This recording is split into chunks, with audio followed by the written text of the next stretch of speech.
Hi everyone, I'm Gary Null. I'd like to once again welcome you to the Progressive Commentary Hour.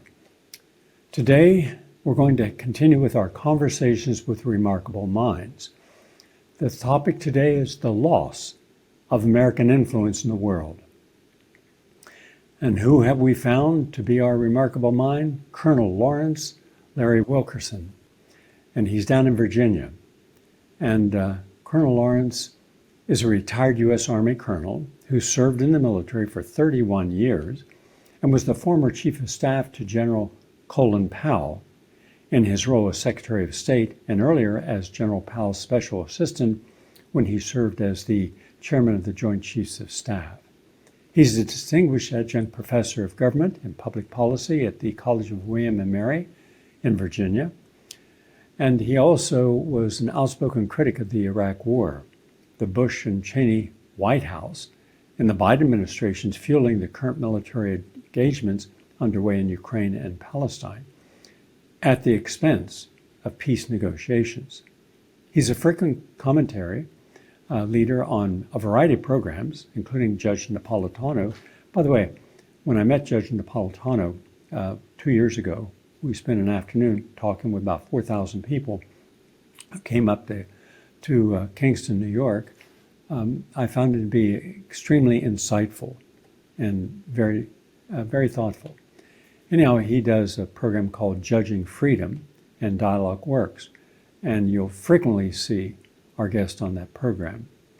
He has also been featured in several important documentaries, including Why We Fight, The Israeli Lobby, and No End in Sight, and he is the recipient of the Sam Adams Award for Integrity in Intelligence. Nice to have you with us today. Good to be with you, and I apologize for my attire, but since 5:30 this morning, I've been fighting the snow. Not a problem. Colonel, there are many current events underway with a great deal of uncertainty, such as whether or not Trump will invade Venezuela, the details between Wyckoff's 5-hour meeting with Putin in Moscow that both sides agreed to keep secret from the public, the corruption scandals in Ukraine that threaten to topple Zelensky's government, the ongoing Gaza conflict, the ongoing trade conflicts with China and others. But putting those aside, one thing is certain. America's status in the eyes of the world has declined dramatically, and the international community is increasingly losing its respect, not just for President Trump, but for the U.S. as a whole. I doubt any nation in the world honestly believes any longer that the U.S. is the world's only shining light on the hill and a stalwart of justice, democracy, and liberty. I heard Alex Kramer recently note that wealthy European oligarchs funneled money to various anti-Trump protest groups to undermine his policies. So even the European Union and UK, despite their leaders' utter incompetence, are averse to the U.S. And this is all related to both the Biden and Trump administration's horrendous foreign policies and Trump's useful idiot tariff wars and erratic diplomacy. What do you perceive as the long-term consequences of our failed foreign policies during these past 5 years, actually going back to Trump's first term, because it was Trump who first started to arm Ukraine heavily? On the one hand, in the international arena, Washington still sees itself as the world's sole hegemonic power. On the other hand, our economy has become completely dependent upon importing the raw materials and resources crucial for our industries, because we can no longer produce and manufacture them all by ourselves. So if you look into your future with all the knowledge you have, where do you see our foreign policy ultimately leading the United States in its domestic economic and social health? One last thing to add to that. Approximately 92% of all the important earth minerals that are necessary for building your cell phone, your battery for your electric vehicle, your television sets, computers, airplanes, missiles. So many things come from that material, and China and the BRICS nations between Brazil, Russia, and China, they control 92% of that. And in some of these minerals, 98%. So isn't it possible that if we start this constant agitation, that someone is going to say, all we have to do is say no to any more of your requests, and we have more than enough customers. We don't need the United States. And that's a lie that we keep telling ourselves. China needs us. Russia needs us. No, they don't. And that's something I spend a lot of time studying. The BRICS nations, what percentage of the world's population they actually are aligned with and supply product to. The 27,000 sanctions against Russia only made it stronger. They have the smallest debt to gross domestic product of any country in the world, major country. And we thought they were a laughingstock, bankrupt, waiting in food lines. And we've been telling these lies. And then we have to look at the facts. And we have to look at all the facts of what's occurring.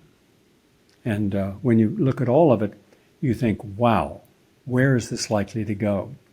That said, there's a lot of different things you can focus upon. Please take your time. The forum is yours. Well, thank you. I need to start at the beginning, if you will. And the beginning is something that I find Americans don't understand at all. And that's because we don't do history anymore. I'm not sure we ever did it well, but we certainly don't do it today. And we don't do what I call the broad sweep of geopolitical, geostrategic, choose your term, happenings in the world. And when I say that, I say what's happening in the world today, and it's quite clear to those of us who do these things and have been trained and educated to do them on a very extensive basis, which I was in the military. You see what's happening on a broad scale and you shudder at it to a certain extent. First of all, because it's happening and it's so inexorable. And second of all, because your country doesn't realize it. Now, what's happening is that in 5,000 years of recorded human history, some 3,000 of which we know a good deal about now for various and sundry reasons, there have been hundreds of empires like us. And let's just admit it, we are an empire. We are the premier empire in the world today. As Rome, the Western Empire, was at one time, the Eastern Roman Empire morphed into the Byzantine. We are just like they. In a more modern sense, we're just like the British Empire, upon whom the sun never set, it was said. We are the empire of the day, but we're waning rapidly. We're waning as fast as any empire, including the British, has ever waned in human history. That was of consequence that we are. That is to say, it either ruled its entire region or 3/4, or in the case of the British, the whole world, they would claim. What is causing that to happen? Various and sundry things, to be sure, but the main ingredient of it is our incapacity to realize this and counter it in a strategic way that makes sense. And you don't counter it, you don't stop it, you just accommodate it. Some people call this the new multinodal, they like to say multipolar, it's not polar at all, multinodal world, rather than the singular sort of world we had during the Cold War, even though there were two disputants, if you will. We were always the preeminent one. In fact, we used the lack of preeminence on the other side all the time to build up our arsenal of weapons and so forth. The Soviet Union, in other words, was never the enemy we said it was. But it was very convenient for us to do that while we built our empire from 45 until, I would say, the end of that empire began to come in very visible ways with the terrorist attack of September 11th.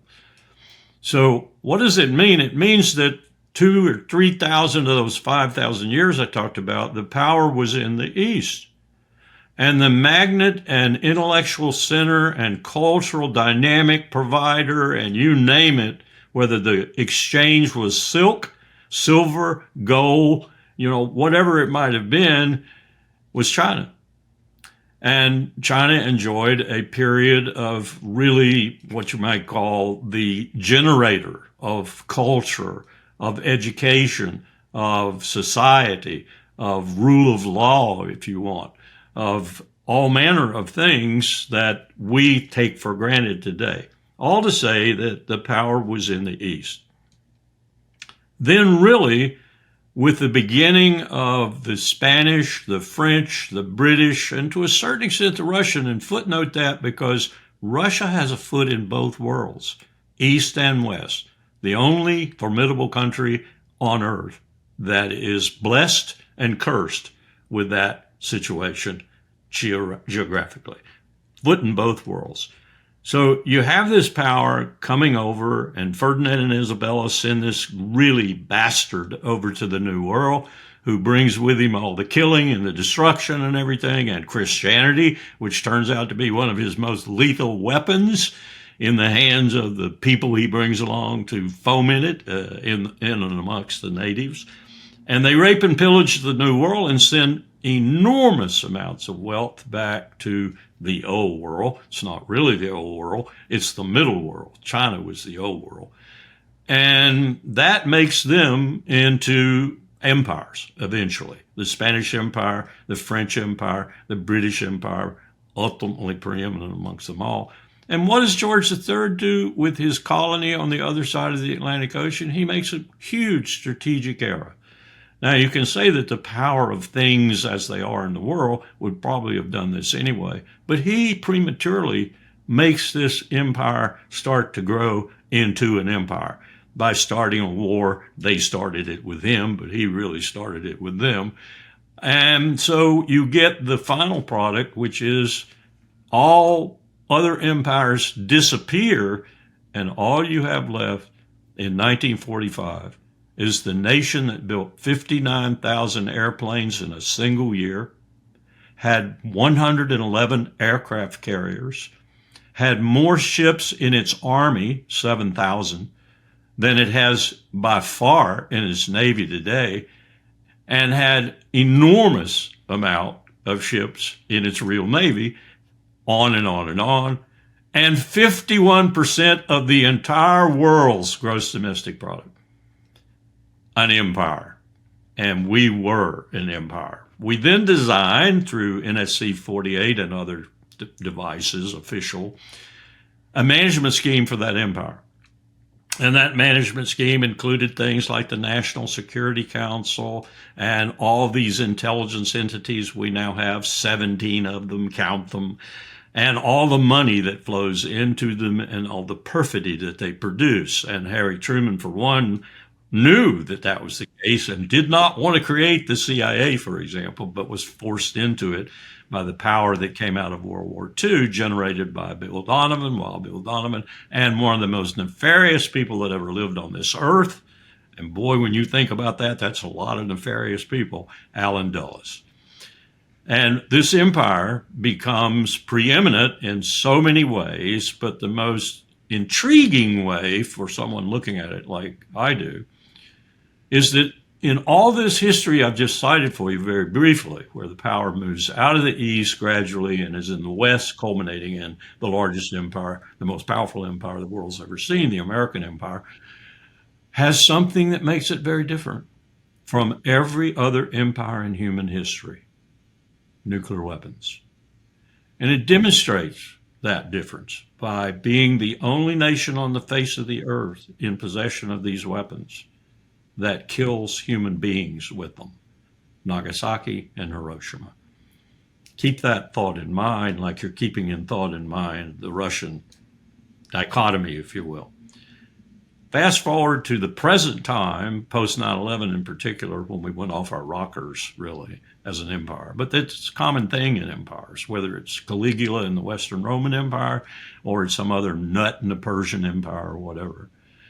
So we are now looking at a country that does not only not recognize the fact that its power is seeping out by huge amounts, almost on a weekly basis, but it doesn't realize that it is the major contributor to the speed with which this power is leaving because of its inept strategies and policies in the world today.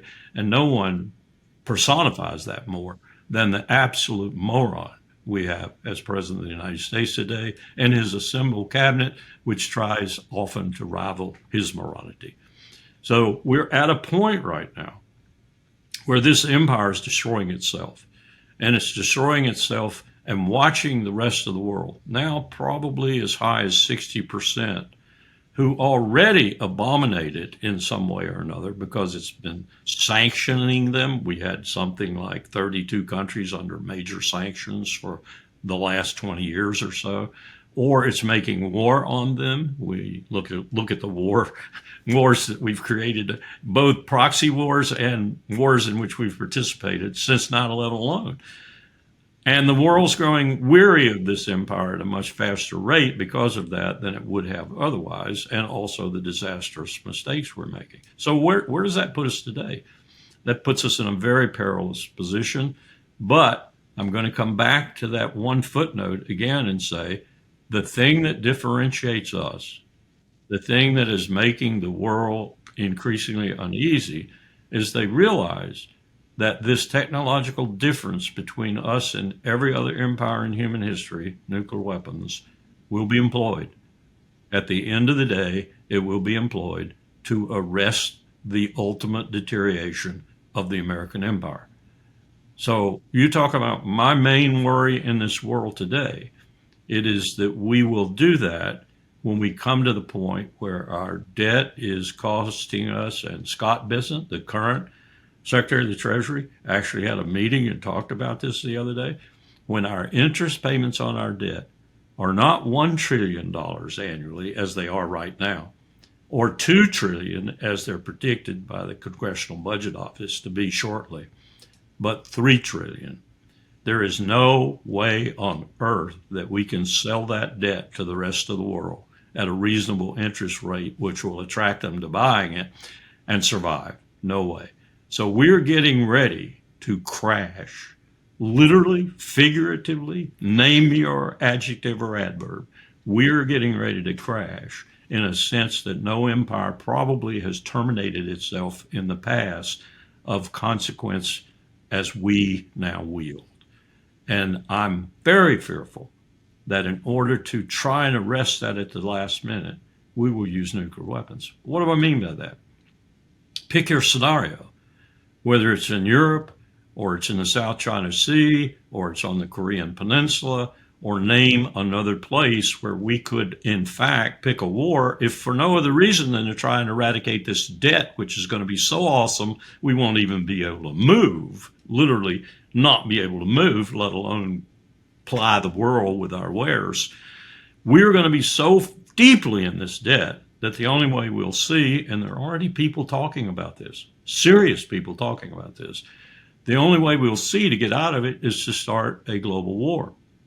We're going to lose that global war, majorly lose it right off the bat, conventionally, because we have no real military power today. We can bluster off Venezuela.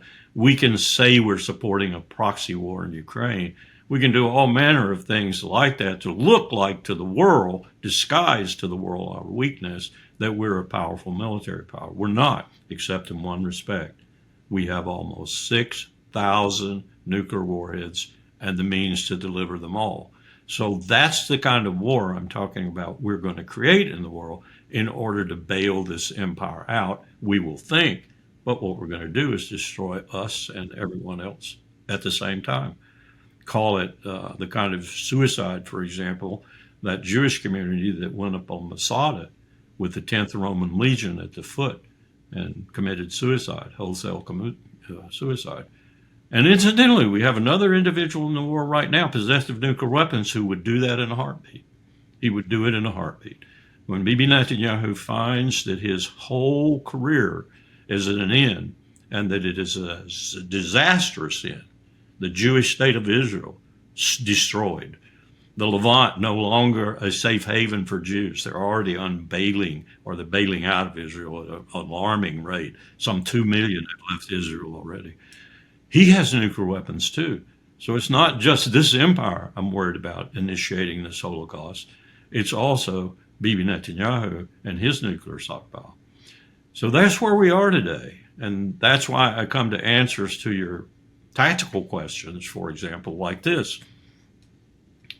When you remarked about China not being willing to give up some of these critical minerals and other things that it has a soul, almost a lock on, it's not just because they're angry with Trump's tariffs. It's not just because they're trying to get back at Trump or get back at the empire. It's because they have become so successful that their own industry consumes on a monthly basis everything they produce in the way of these rare earth metals, in the way of critical minerals and so forth. Things that we desperately need, even in the Pentagon, to make our armed forces work. They cannot sell us without robbing their own very successful industry, because now they're at a point where we used to call this autarky. They're at a point where their own industry is so successful that they consume everything China can get its hands on that we need too. And one of the clear indicators of this, it's a small tactical measure, but it's a clear indicator. China has 1 million charging stations for electric automobiles that even the CEO of Ford Motor Company is driving today to demonstrate to his employees what real quality is in an electric motor car. They have 1 million charging stations for these cars. We have 22,000. That's just a microcosm of what's happening. Magnify that across almost everything that counts in the world today, from solar panels to wind turbines to the technology that's associated with them. And China has stolen a march on everyone in the world, and incidentally is sharing much of that stolen march with the global South, because China understands the economy, the success associated with doing that, not because they're that altruistic. They understand it's money making, and they understand that you've got to have people to buy your product, like Henry Ford did when he said, I got to pay my people more because I want them to be able to buy the product they're building. And Henry Ford was a smart guy in that respect. That's what China is doing in essence. And as the global South sees that 60 to 65% that despises the empire and wishes the empire would go away, and thinks the empire is the essence of its problems in living in the world, will grow bigger and bigger and bigger until the rest of the world is against us. That's a dismal projection, but it very much tracks with history, with the exception of we have nuclear weapons. I appreciate that overview. Thank you. I'm going to add a few thoughts that you can expand on. History is one of my passions. And when I look at what China did in just one day, 24 hours, nothing had ever been done before that I'm aware of in history. We said that China had a corporation, true, that controlled most of the real estate in China. You had to go through them to get your mortgages.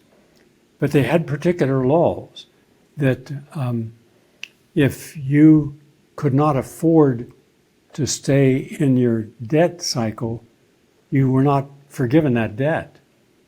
And so people could no longer keep up with their payments in China. We're talking about millions of people, because China had gone on a spending spree to build what were known as phantom cities. People laughed and thought, well, that's stupid.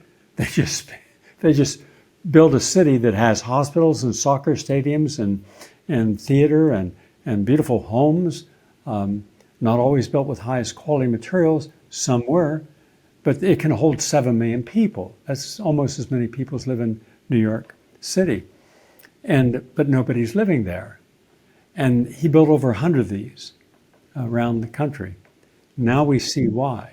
But then when the scandal happened, where hundreds of billions of dollars were owed, and the company that was holding those mortgages went broke, they then looked into all of our news commentary everywhere, said, oh, they're in a terrible situation, because now the price of real estate is just going to plummet when you have excess supply and no demand. And who's going to finance all this? Then we wake up one day and find out that China had destroyed every home, blew it up, every giant buildings. And I watched the video of it and I thought, my goodness, we've seen when a hotel in Las Vegas, like Frontier, one of those were demolished, it comes down in like a pancake into its own footprint. They did it with thousands and thousands of buildings. Well, guess what happens? Suddenly you have too little real estate, and therefore the price went back up. And they cleaned all this up in under 2 weeks.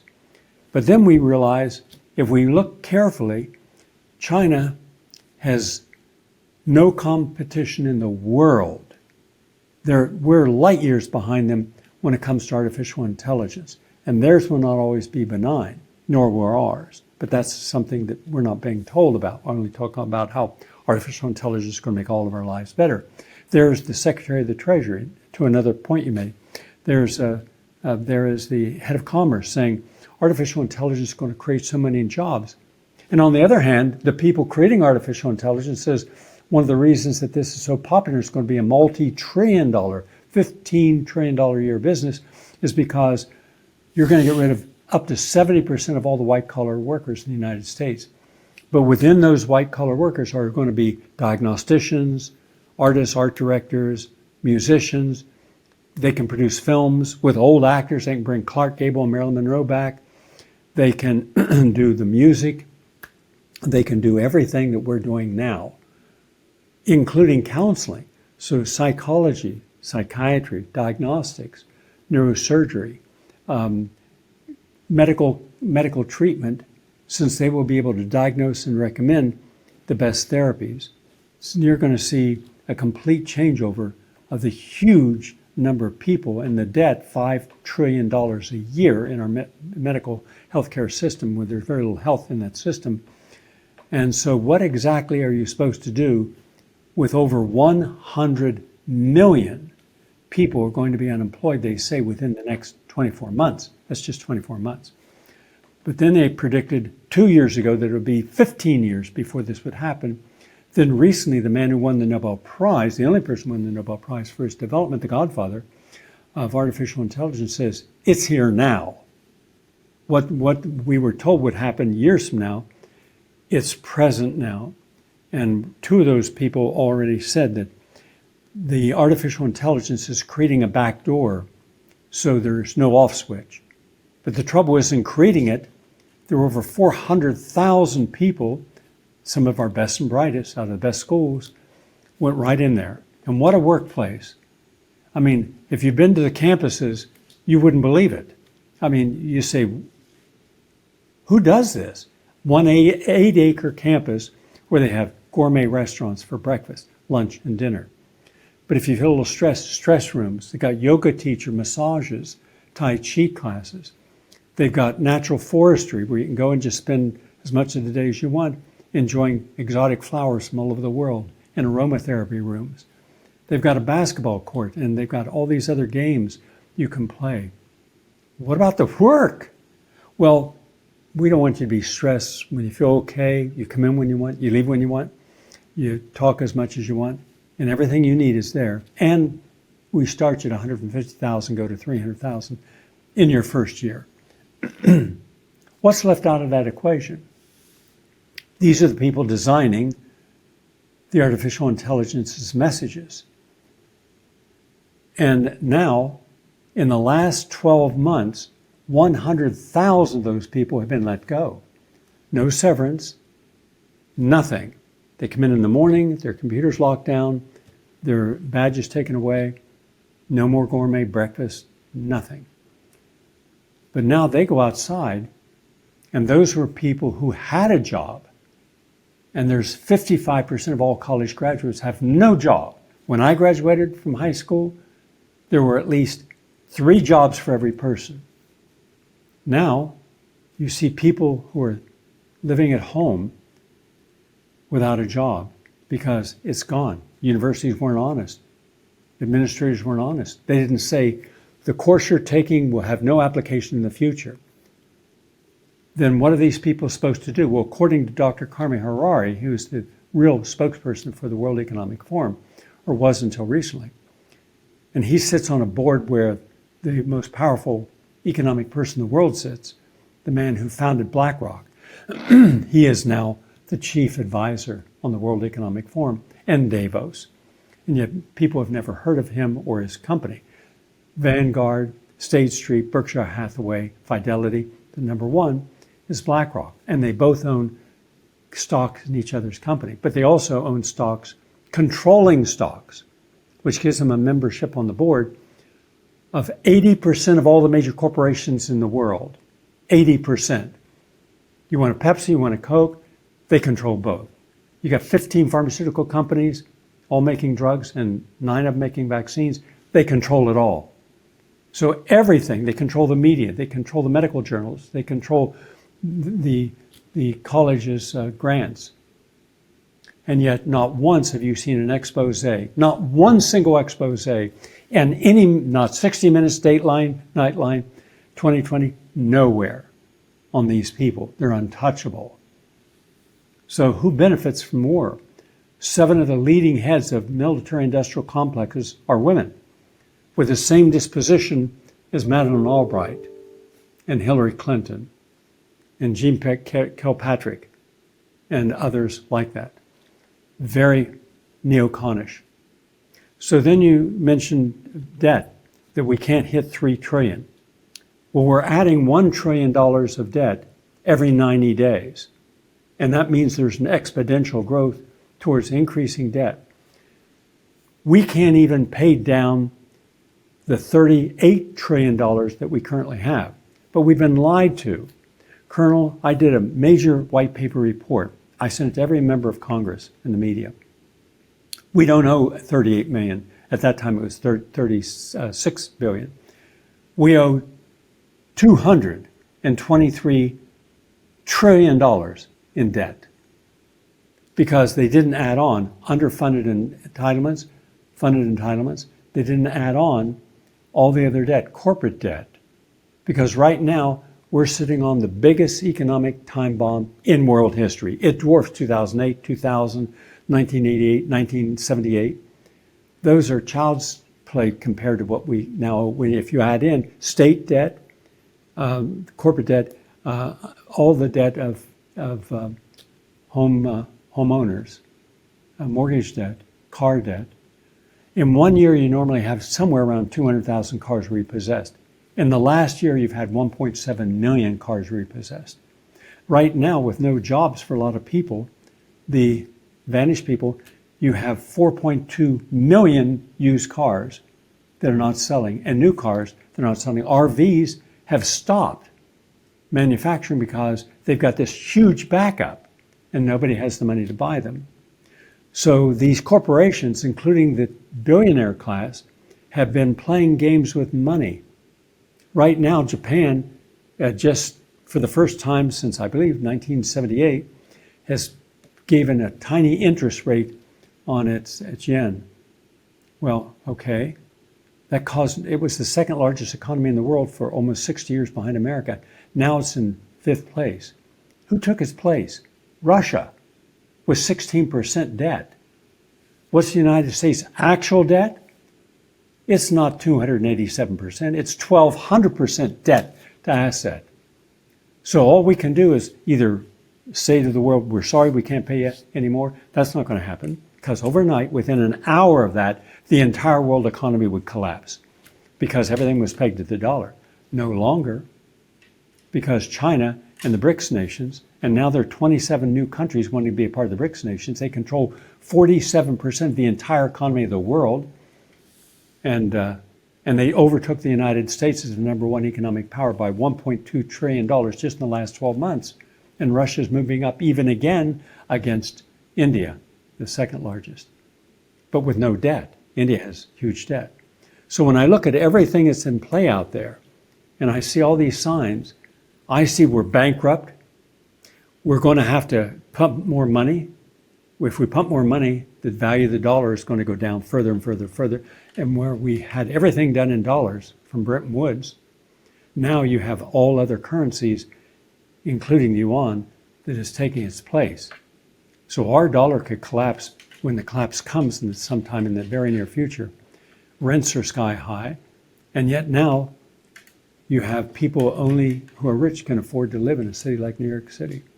So when you take all that into account and you see that Trump, and I think you were kind in your description of him, and his cabinet were very clever, and these are people who are all neocons. And then you mentioned something that is rarely mentioned, and that is the power of Netanyahu. This is a person, and I think, again, you understated how lethal he is, because every single member of Congress has been influenced by the Israeli lobby. And yet it has not yet had to register or been required to register as a foreign agent. Yet that's what it is. So could you now take us on a journey to show us the power, the disproportionate power of a country like Israel, where everything in its history, you said we've forgotten our history. You are right, sir, because not one discussion about what's going on in Israel and the West Bank and the murders there and taking over orchards that are 900 years old from people who've been there for 900 years and then selling those to New Jersey families, Jewish families.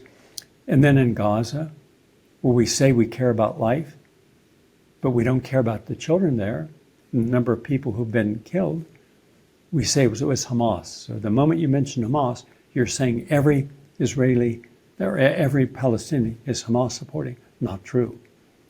So every war crime, everything against humanity you can mention, crimes against humanity, they're guilty of. And yet 70% of the Jewish population in Israel supports Netanyahu. And is that the same country, sir, that intentionally, with malice aforethought, decided to bring Egypt into the conflict? And so America would, along with Israel, would attack Egypt when they tried to sink the Liberty, and Johnson had to cover for them. And they've never been held accountable against that crime. Just some thoughts. Please take on any of those issues you wish. Last point first, I think Americans have been under a very, very dangerous subterfuge, and I'll point at Steve Walt and John Mearsheimer, who otherwise are very accomplished academics. But when they first sent me a copy of their article back way when I was teaching at George Washington University, I had some problem with the idea that the Jewish lobby, as they called it, AIPAC being the centerpiece of it, was somewhat inordinately powerful. Yes, it is towards the Congress and what it does with regard to the Congress and other entities too, but fundamentally they miss the point. The point is that Israel is our attack dog in the Levant. We are the people who use Israel to do our dirty work in Southwest Asia and the Levant. Israel does not use us. And we've maintained this subterfuge for a long time, arguably ever since Harry Truman. But it's a dangerous subterfuge because it makes the average American think that even when it comes to the kind of realization, if you will, that is coming to today, that Israel is a bloody-minded killer, it makes that very difficult for Americans to accept that they are, as Lindsey Graham said they are, on the floor of the Senate of the United States. Quote, come on, people. If they weren't doing it, open parentheses, killing those Palestinians, close parentheses, we'd have to be there doing it. Would you rather that be the case? Unquote. That's as good an expression of what I'm talking about as there has been, and certainly in the Congress. We use Israel. Israel doesn't use us. And watch how fast we discard them as it comes upon us that a Jewish state in Levant is unconscionable and cannot exist, which is being proven every day now. But that's a minor tactical point. To go back to your bigger picture, in the history of empire, there have always been J.P. Morgans, there have always been the Rothschilds, there have always been their predecessors who more or less monitor what's happening in the empire, whether it's the greatest empire the world's ever seen prior to us, the Persian, or whether it's the Eastern or Western Roman Empire, the Western Roman Empire based in Rome being an insignificant one in the light of all the rest that had preceded it and would succeed it.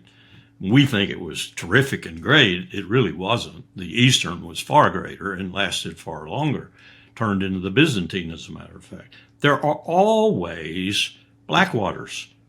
There are always World Economic Forums. There are always these kind of people who either jump ship when the empire they're currently financing to their own interests meets its demise, or they meet their demise at the same time. Both have happened throughout these 5,000 years of human history.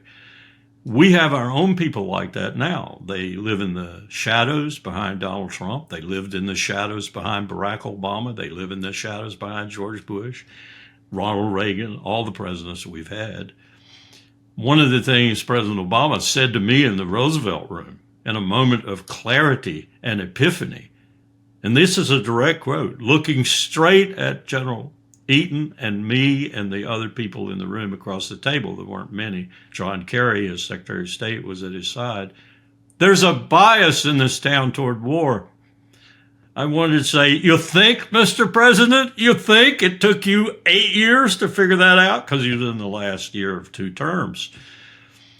That's the truth, but that's not the total truth. The total truth is there's a bias towards war because these people in the shadows make lots and lots of money off these wars. That's why Ukraine can't be stopped, or to this point couldn't be stopped. And it's why it will be stopped eventually, because Trump wants to make money off it as opposed to these people.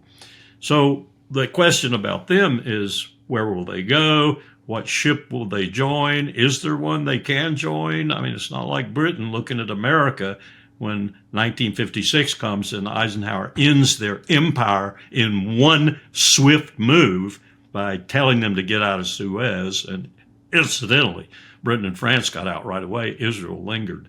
He finally had to tell them, it's over for you if you don't get out, because you're my tool. I'm not your tool.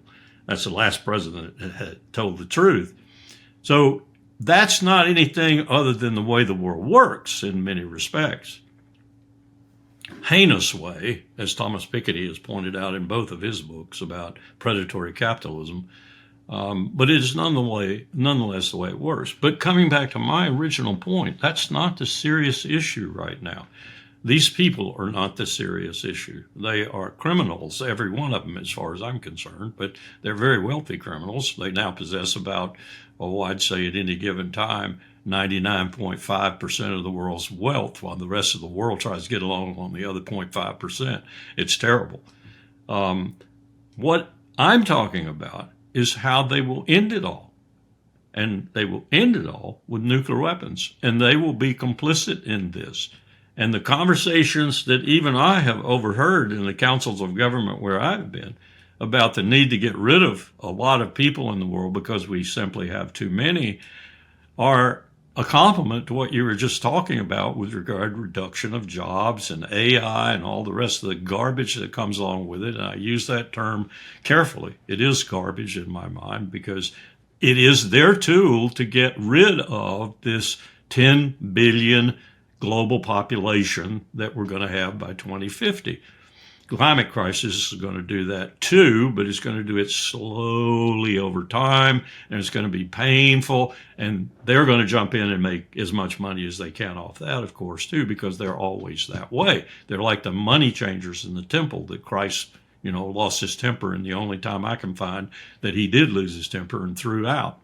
Incidentally, those were Jewish money changers. And Christ was a Jew too. Whoa, the guy who repudiated the Old Testament, repudiated it, was a Jew.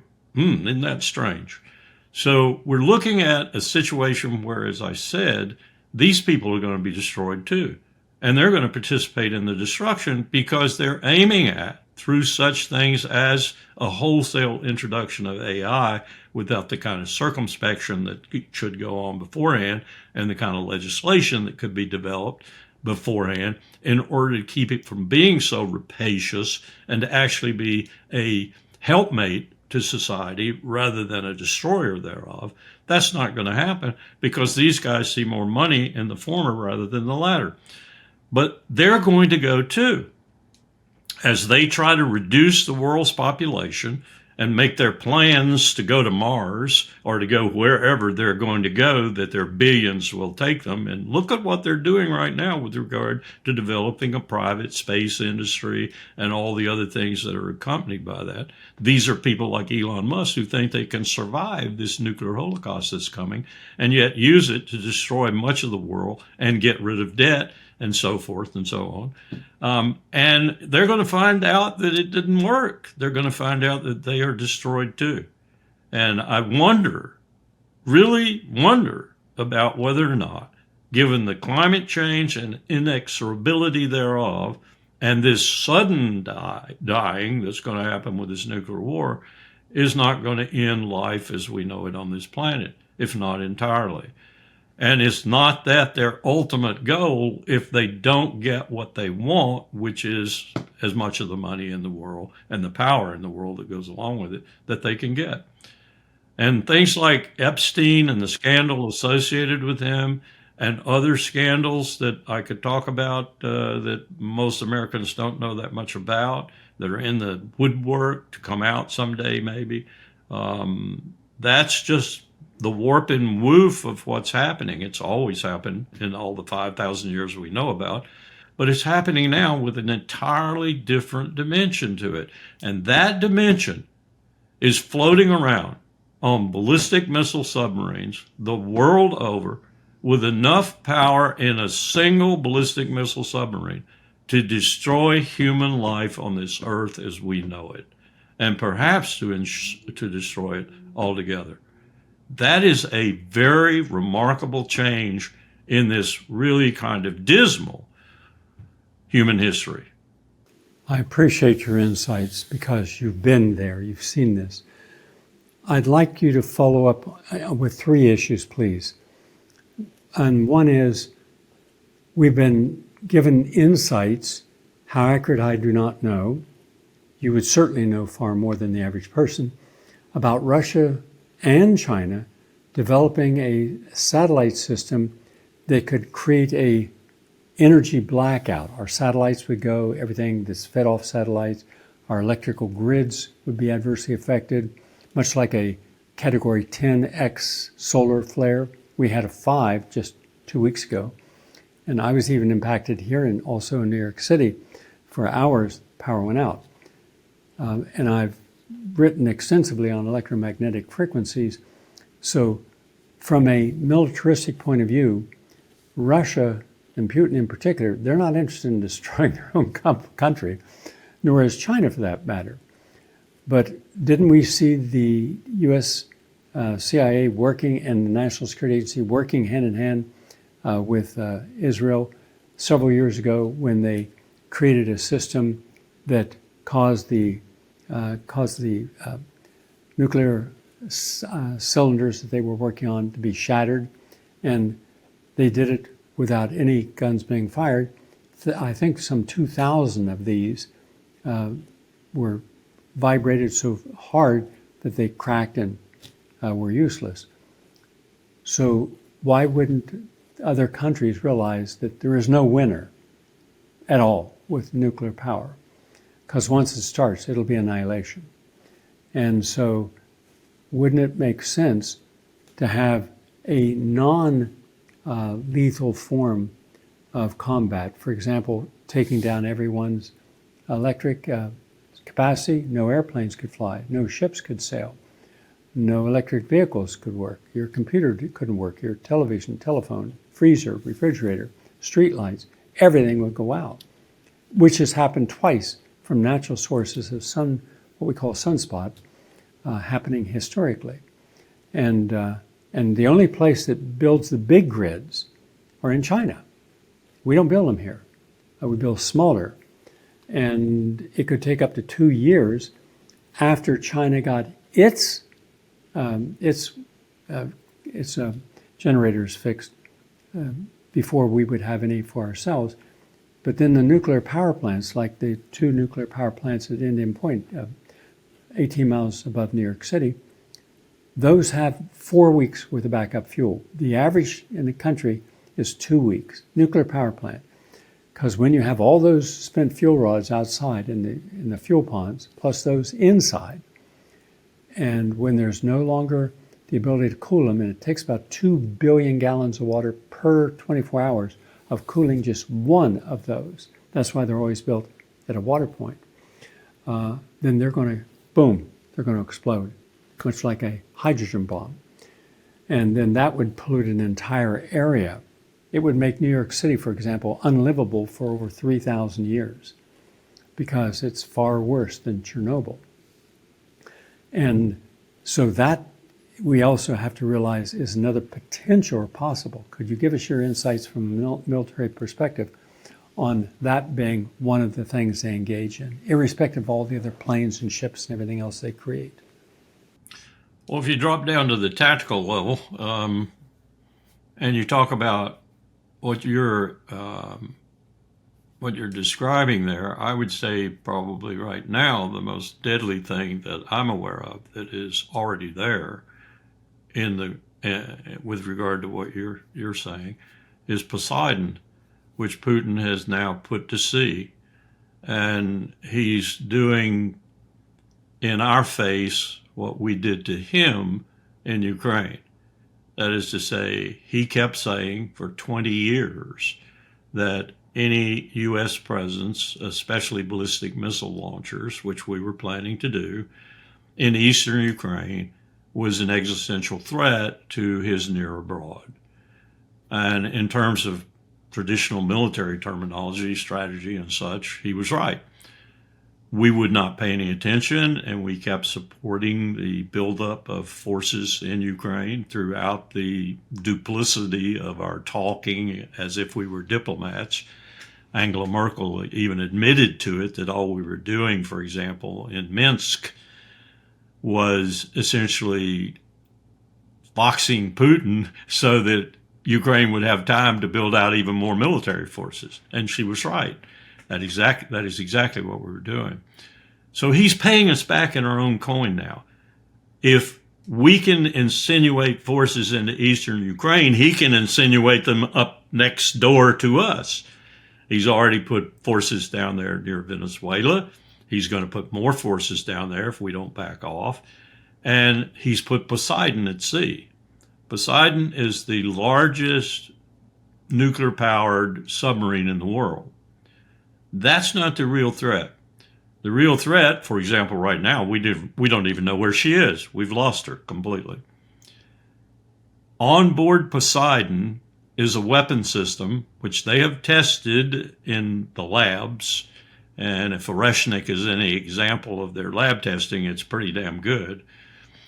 On that Poseidon submarine is a weapon system that uses the instability of the Earth's crust with a nuclear explosion of the requisite power off San Diego, off the Ingalls shipyard in the Gulf, for example, or off even more to our detriment, Norfolk. All three principal naval ports for the United States. It creates a tsunami about 100 times bigger than the one that hit Japan at Daiichi Fukushima. It's at sea. It's patrolling. So all he's got to do is say, go do it to Norfolk, go do it to Pascagoula, go do it to San Diego. He won't do that. But just the threat of that and our knowing about it is a riposte for him to our bleeding him through the proxy war in Ukraine. So with those kinds of weapon systems in development, and no one's doing it as fast and as furiously as Russia is, not even China, and they have a defense industrial base that even surpasses Russia's now. They put 6,000 deep sea fishing fleets on the oceans every year. 6,000. We don't have, we probably have 270, 280 operational ships in the U.S. Navy. These are big ships. They're armed too, by the way. They have fished the krill population down so dramatically in Antarctica, for example, that at the last Antarctic Council meeting, Argentina and Chile in particular, but others too, raised a real alarm because krill is the foundation of human life. It's the foundation of biological life on this earth. And they have fished it below what the authorities say, the experts say, is the sustainable level. Yet to see what that does to us. But my point being, there are enough conventional weapon systems to augment the nuclear weapon systems to where your idea that there's a threat on a daily basis 24/7 is absolutely right. Yes, there is. And playing with them in these kinds of games that are going on now between Witkoff and Kushner and Trump and the Russians is a very dangerous game, an extremely dangerous game, adding to what I said was the historical momentum towards what probably is going to happen to this empire and what we will do at the end when the end is apparent to all and we feel like we've got to do something really dramatic to arrest our fall. And we won't arrest our fall. What we'll do is destroy the world. That's a hell of a thing to have to say, especially when you're 81 years old like I am, and you think, well, my grandchildren and my children are going to have a very, very short life. Unless we have wiser minds at some point intervene. Where are they, though? Where are they? Where's our Eurydices? Where's our Sophocles? Where's Maimonides? Where's Spinoza when we need them? Yeah. Yeah. And my last thought is this. As of today, there's 131 separate countries willing to use the new renminbi currency of China. What is that going to do then to the dollar? I'm thinking, wow, when they don't have the debt, and China can't be competed against as far as anything we manufacture because it generally takes upwards of between 3 and 6 months to build a house, 2,100 square foot one in the United States. In China, they have the largest factory in the world that can produce a 3,500 square foot house, complete, 100% in this one factory in 3 days. Yeah. They can build a skyscraper of 40 stories from clearing the earth to finished and walking in the door in 3 weeks. Scary as that, we have 3D printing apparatus that can print a submarine in about 18 hours for roughly $100,000. We have done it. We have floated it underwater all the way to Le Havre in France and back again. We can put magnetic mines, Wakeoming torpedoes, all manner of things on that submarine. Think about that in light of a $14 billion Gerald Ford aircraft carrier out there at sea. You swim 40 of these at it for the price it costs, actually probably more than that because it's about a $16 billion aircraft carrier, and sink it with all 5,000 people on board.